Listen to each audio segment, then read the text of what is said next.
Here's the next entry in the 7 Wonders line. Big box, probably lots of rules, lots of symbols, lots of everything, right? None of that. Well, let's review it then. This is the review for the board game 7 Wonders Architect. By the end of this video, you will know if this game is for you. We have 6 burning questions that we will answer, but before we do that, Giannis, what is this game 7 Wonders Architects all about? We are people building 7 wonders. You mean architects? Wow, okay. So you win by getting the most amount of points. So you can get points from 4 things. For finishing your structure, your wonder, from cards that you play, these blue cards with green crown give you points. You will create new inventions that might give you points, right? Yes. And the last thing, you will battle each other and the winners will get points for that. The game lasts until somebody builds his wonder. At that point, the game ends and you count up your points. And on your turn, you just pick one card and you keep going this way.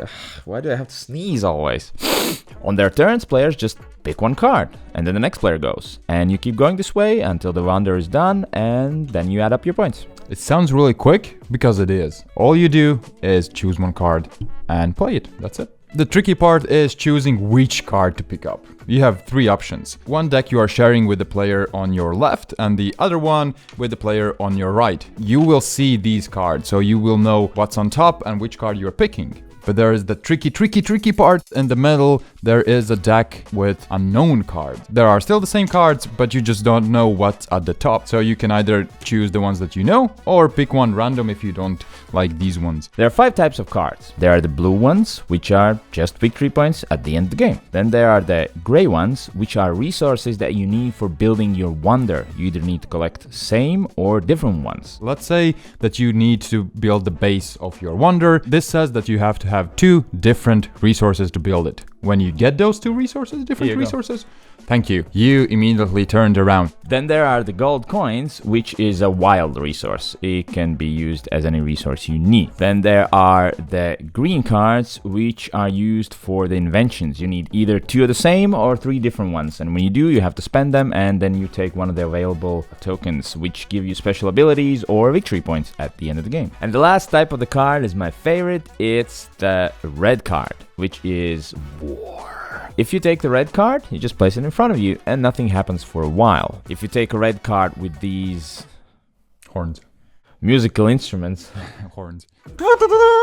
For each horn you have on the card, you will flip one of the peace signs over to the war side. And when all of them are flipped to the other side, the war starts, which means you just deal out these tokens to each player who has more than his neighbor. And we have to move on to the first question in this review, which is... who would you buy it for? 3, 2, 1. Everyone except maybe some people. Well, gamers with non-gamer families. Everybody could get into this. Like kids could play it, families could play it, but the ones that would be the exceptions, if you're looking for heavier game, then I guess this wouldn't be for you. Although I think you could find it fun as a little filler, but just this game box could be misleading if you want a big heavy game, then it's not for you. But other than that, I think everybody could get into this. And I think this is a perfect game if you're a gamer but you have friends or family who are not really gamers, and as high as they go is like Ticket to Ride. At least from my experience, feels fantastic. I feel like I have choices. I like, should I go for this? Should I go for that? Everyone can get into it. The rules are simple and it takes like 20-25 minutes to play, so it's really quick. What is the best thing about this game? 3, 2, 1.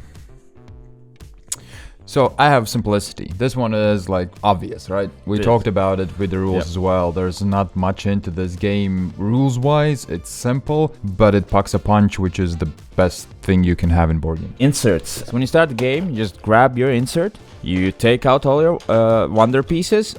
It's easier with 2 hands. And then you take out your cards. You just shuffle them up and place them near the player to your left. And pretty much you're ready to go. That's why the box is actually big. It's full with those little inserts. Speed with a lot of exclamation marks. First of all, you get your turn really quickly. Whatever card you choose will directly impact everybody else on the table. If you choose the war card, everybody will feel like, oh no, war's coming, so I have to now do this. Or you will want to take away cards from the next player, so the interaction is huge in this game. I also have visuals, actually. It's not the most prettiest game in the world, but why I put down the visuals is it functionally works fantastic. Everything you need to know what it is, you know immediately. This is the first game where I saw that they have a colorblind friendly logo on the back, and I feel like that's fantastic. And it's just very accessible, easy to see the things you need. I have open information, which is awesome for two reasons. One, I think the most complex thing to understand are these invention tokens, right? Yeah. So each symbol means something different, and sometimes it's not that obvious because all the information is open. Also the cards that you pick and place in front of you, all the tokens, you can explain those inventions whenever they turn up. So no worries at all. That's why this game is awesome for intro gamers, for like as a gateway game, because you can see all the information, you can help them at all times. It's not like they have like 10 cards in hand and they're like, oh, what am I gonna choose? I don't know. Everything is in front of you, so you can always give help to everybody else. I think it's perfect gateway game. It plays 2 to 7, which I feel is a huge amplitude.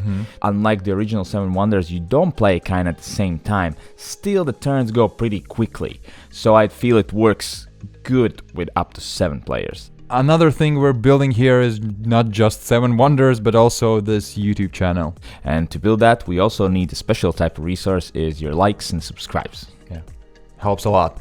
Thank you. What is the worst thing about this game? Are you making these up? There can't be that many negatives about this game. You actually just said it's a perfect gateway game. Yeah.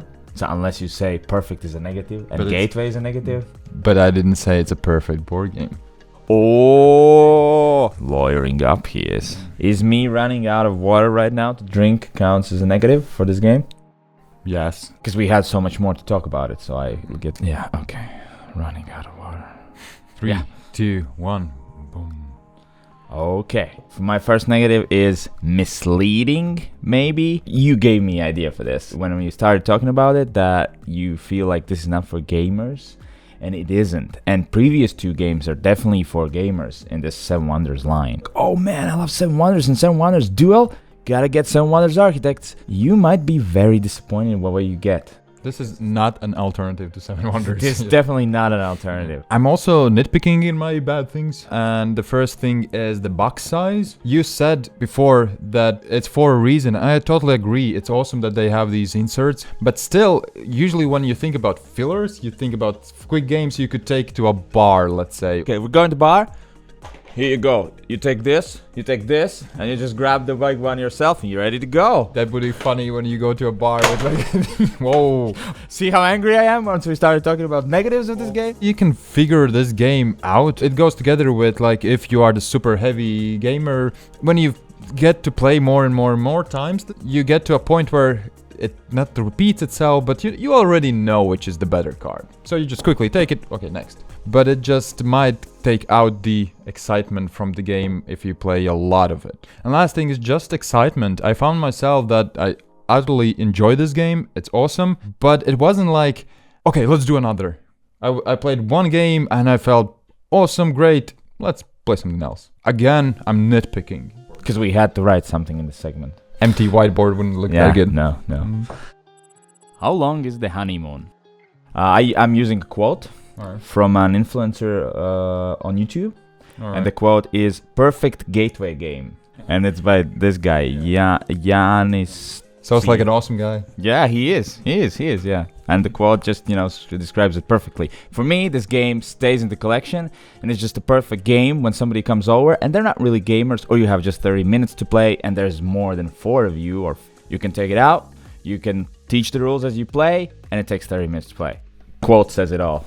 Thank you, Janis T. Mine is from time to time, it will be fine, like a good wine.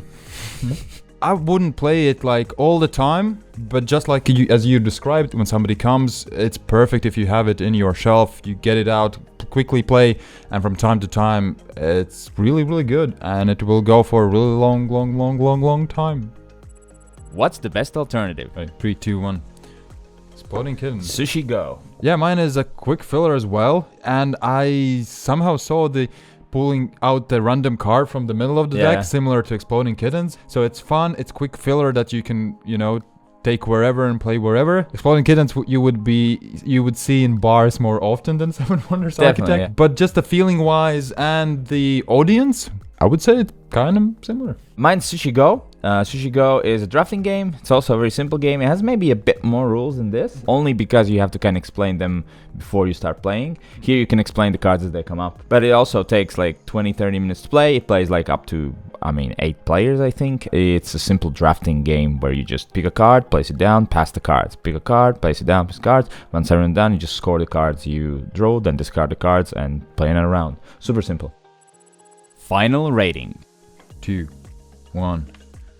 Must have. What a surprise. Yeah, I thought that was kind of coming, right? Yeah, it was. Did add an asterisk because just keep in mind everything we said this is for and it isn't for. If you love Seven Wonders and love Seven Wonders Duel and you want the next game in Seven Wonders line, this is not maybe for you, but must have for me. And if you're looking for a gateway game that you can easily teach, play in a short amount of time with other people, I think this is perfect. It's fantastic for me, and I agree absolutely with everything you just said. What I'm mostly missing is the excitement. For example, in Exploding Kittens, there is this excitement where I want to go again right away. For this one, it's just not there. That's the big reason why it's not a must-have for me. It's a must-borrow from you for me. I'm probably not gonna buy it, even though I absolutely love this game and I think it perfectly fits into a lot of board gamers collections because it fills a place which I think every board gamer needs to fill. This was our review for Seven Wonders Architects. I hope you know if this game is for you, and know everything that's left to do for you is to subscribe, share, and like, and come back next time. Thank you for watching. Really good filler game. It is. I love it, and I do love the cat as well. The cat is funny. The cat lets you see into the future. It's also a good mechanism that gives extra boost to this game. Yeah.